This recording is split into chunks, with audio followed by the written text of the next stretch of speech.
Justin. Here they are, the Fourth and Long Fantasy Brothers. Welcome to episode 15 of the Fourth and Long Fantasy Football Show. My name is Corey, and I am here with my actual brother, Justin. Hello, this is Justin. Justin, it is episode 15, and we are coming up fast on the NFL season. How are you doing? It's crazy to think that when this show releases, we'll be less than a week away from prime time football, man. It's crazy to think we're almost there. It's been a long road coming, but we made it, folks. We really did.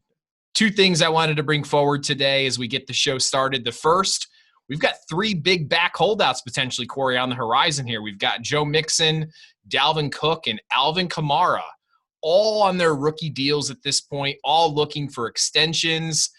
The news came out that Kamara's been missing practice. Interesting developments here. If you're a fantasy drafter drafting on this big upcoming draft weekend here right before the season, how are you handling these three big backs? Well, Justin, I'll say this, right? I mean, things can change on a moment's notice. So by the time this episode is released, one or two of these guys could have either, stopped their holdout if they are in fact holding out, or, could have signed some deal. Whatever the case is, though, I expect at least one or two of these guys to be serious question marks as you move into drafts, especially this weekend. If you are moving into a draft this weekend, which kudos to your league for holding off on a draft until now, know that these situations can make or break a fantasy league. I'm thinking of James Conner ascending to RB1 status as Le'Veon Bell ruined some people's seasons.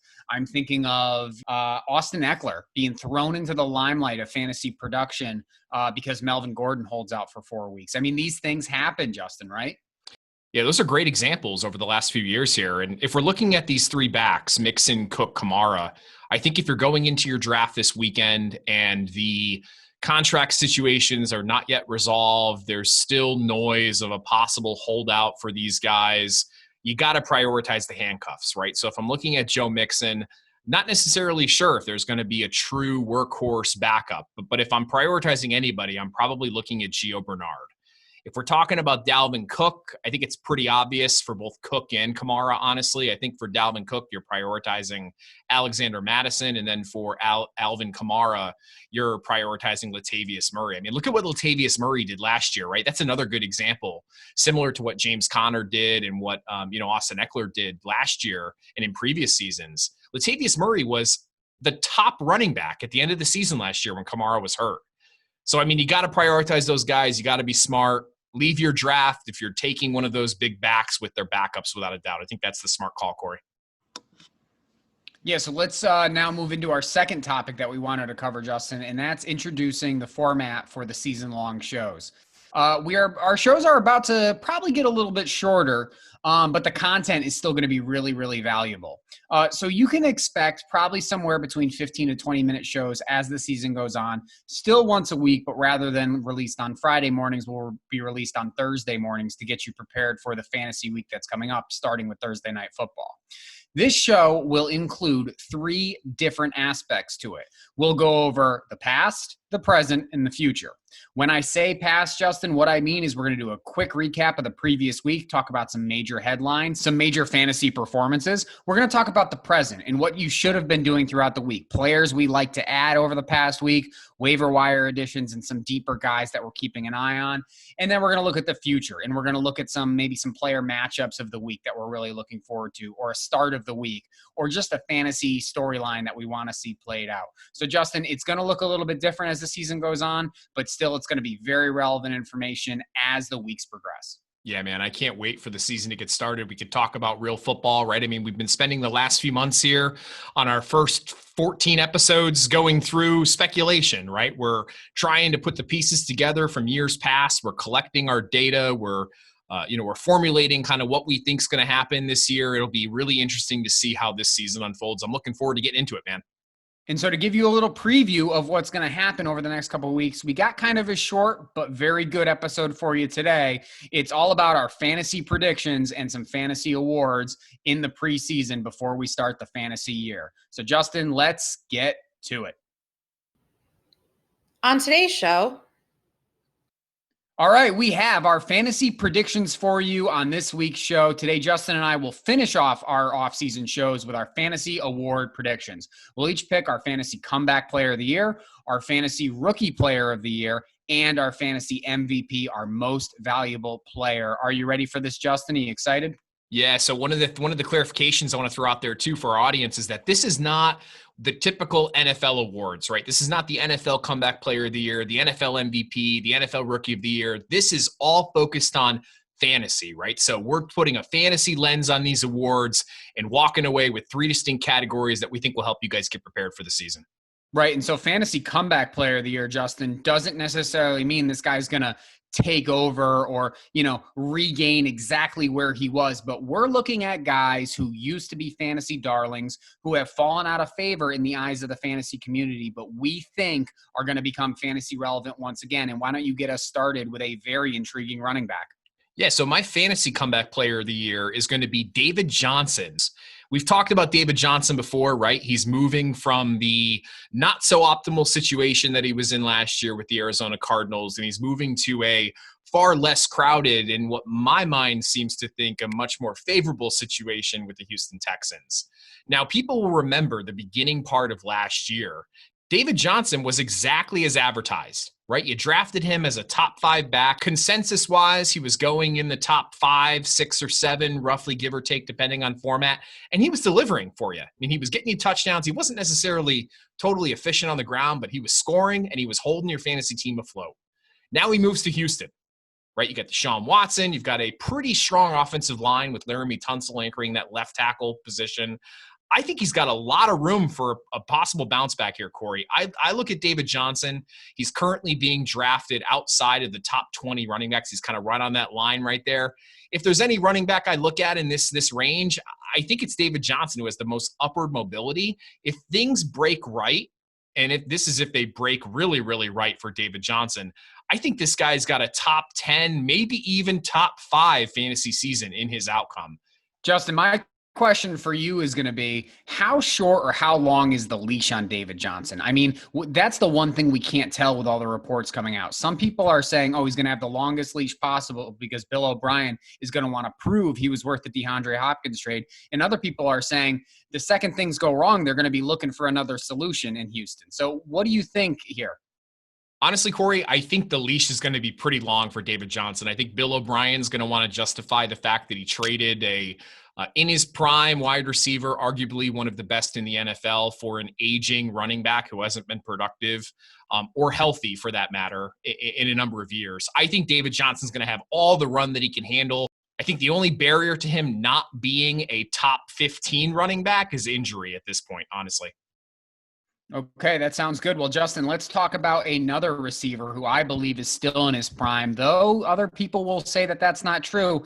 And that's my fantasy comeback player of the year, and that's Adam Thielen. Look, this guy has lost what was considered the biggest chain that he had tying him down, and that was Stephon Diggs. Now he is clearly Kirk Cousins' number 1 wide receiver threat. He's got those sure hands. He's still a fantastic route runner. I still think Adam Thielen is someone you have to be worried about, and I have him as a top 7 wide receiver. He is a surefire wide receiver 1 for me. He's not being drafted that way. He's an extremely strong value on draft day.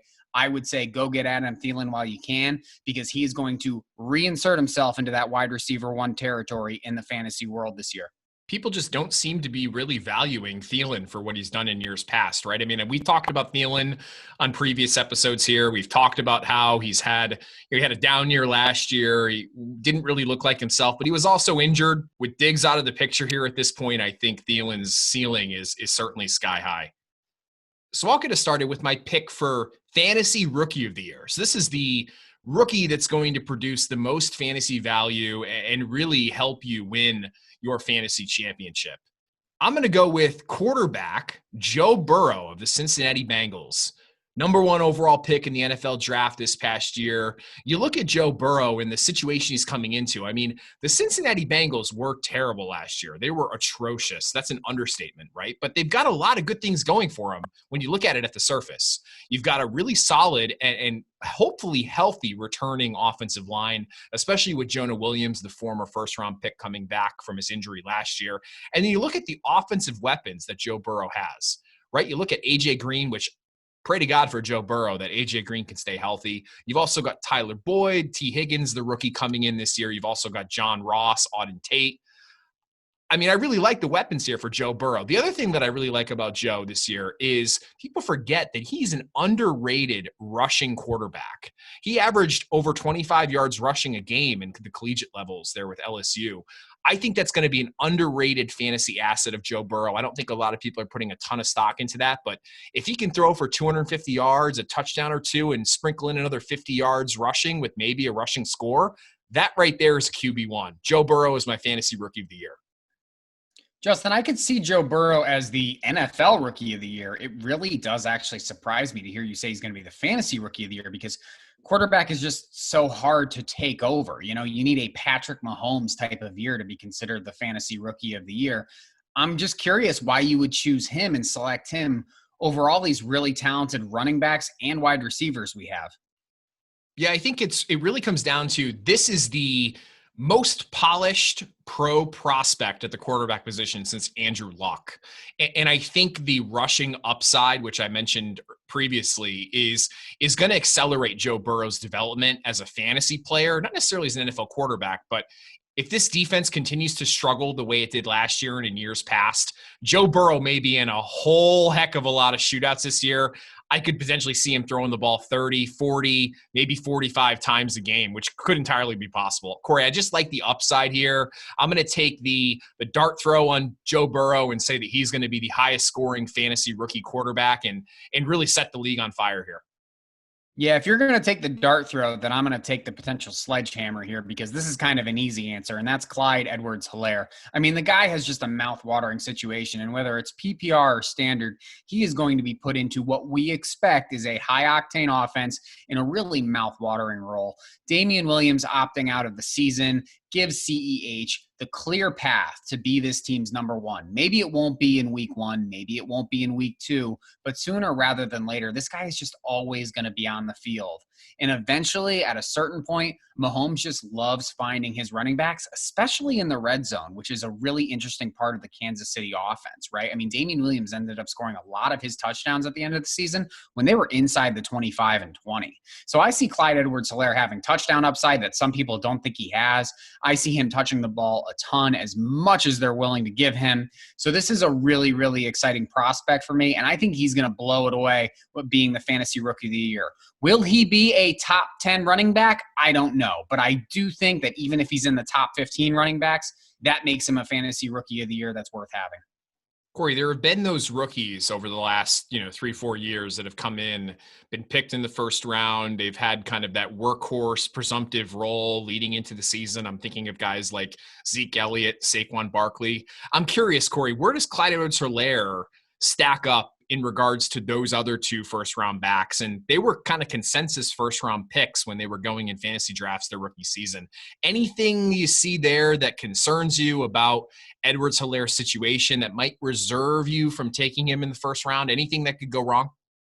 So, Justin, let me give you the expectation of what I see here. Is he going to be like a Zeke or a Saquon, take over the role and take over the world of fantasy football in his rookie year? No, I do not. But at the same time, do I see him having the Rashad Penny, Sony Michel first-round pick year in fantasy football? No, I do not. I see him somewhere in between. And I guess if you want a real example here, now look, they're completely different runners, so please don't think I'm comparing their styles. But I see a Josh Jacobs type of situation where he's not the number 1, he's not even necessarily top 5, but he's a really steady high-end RB2 or low-end RB1 for you. That's where I see Clyde Edwards-Hellaire fitting in the fantasy world this year, Justin.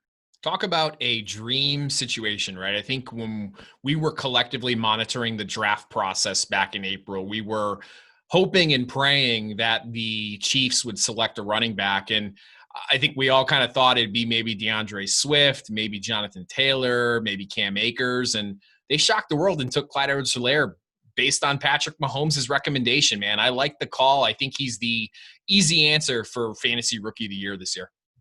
Yeah, I think the path is clear, Justin. So why don't we move on to the big award now? Fantasy MVP. Who's going to be your most valuable player in fantasy this year?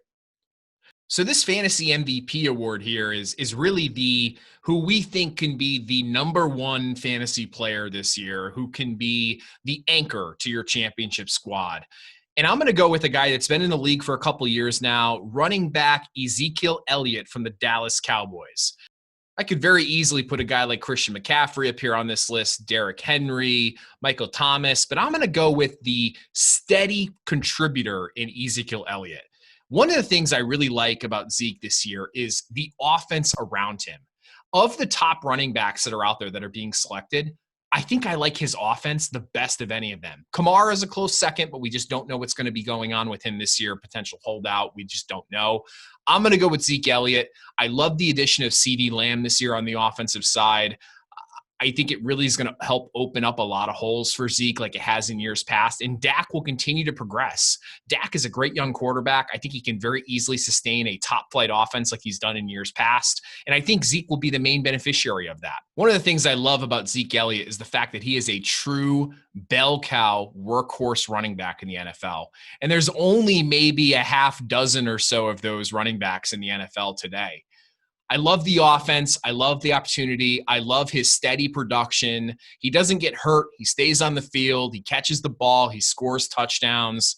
I think it goes without saying, man, that I think Zeke Elliott could be the number one scoring fantasy player this year, definitely number one scoring running back, and I very easily could see him winning this fantasy MVP award. Yeah, Justin, there's a lot to like this year in Dallas, and that definitely includes Ezekiel Elliott. So you mentioned how you like the addition of CeeDee Lamb. Do you think that the wide receiver core being so deep helps, or do you think it hurts Ezekiel Elliott? I think it'll help him without a doubt. I mean, you add a playmaker, an electric playmaker like CeeDee Lamb, it's going to open things up whether he plays in the slot or out wide.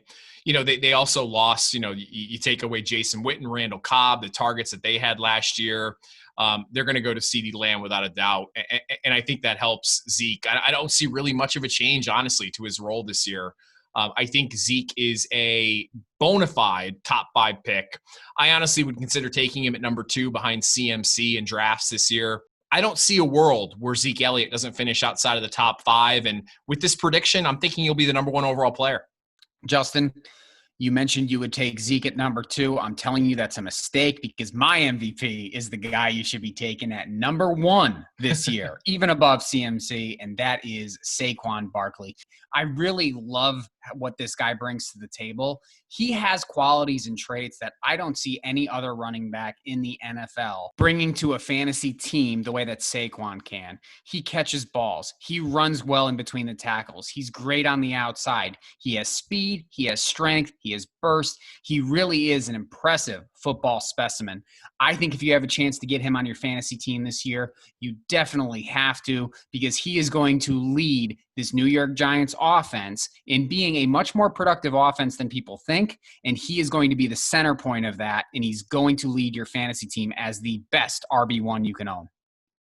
Corey, the only real negative thing I have to say about Saquon, and yes, he's a generational talent, is just his early season schedule is really tough. I mean, it looks on paper really tough, right? We don't want to consider what happened last year to be the truth for the 2020 season, but he starts out the year against the Steelers, the Bears, the Niners, the Rams, the Cowboys, the Redskins. Those are tough rushing defenses there. I guess I would just say if you are drafting Saquon, which I totally agree with you, I think he's a generational talent. He's got the tools and the situation to be the fantasy MVP this year. If you're drafting Saquon, don't get anxious if after the first 2 weeks, 2 to 3 weeks, he's struggling. Maybe he's not putting up those 20, 30-point games you're accustomed to. Be patient. He will figure it out. He's too good not to.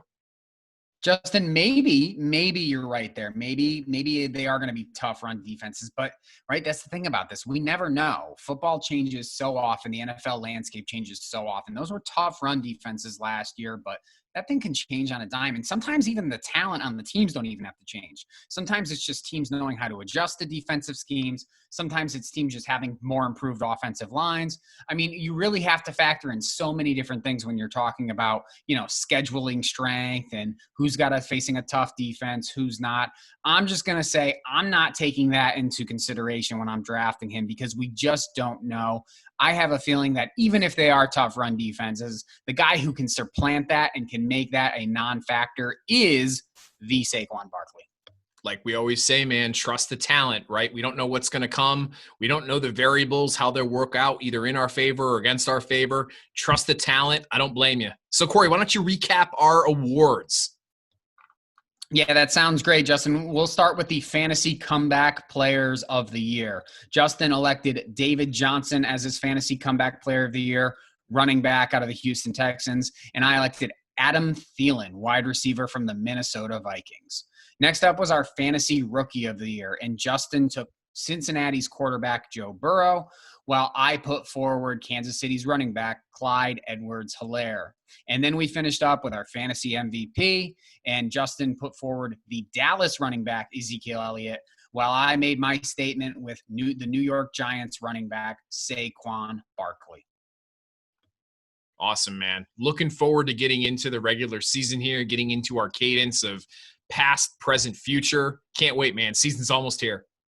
Yeah, our offseason award, Justin, those predictions for the 2020 season are done. We've just wrapped them up, and now we're ready to go into this fantasy year. Next week, we will start our new weekly season episode. So join us on Thursday mornings rather than Friday mornings. And as always, please remember to subscribe and hit the bell. Download, follow, like, comment, and whatever else you have to do to show some support. I'm Corey. And I'm Justin. And this has been the Fourth and Long Fantasy Football Show. See you on opening day.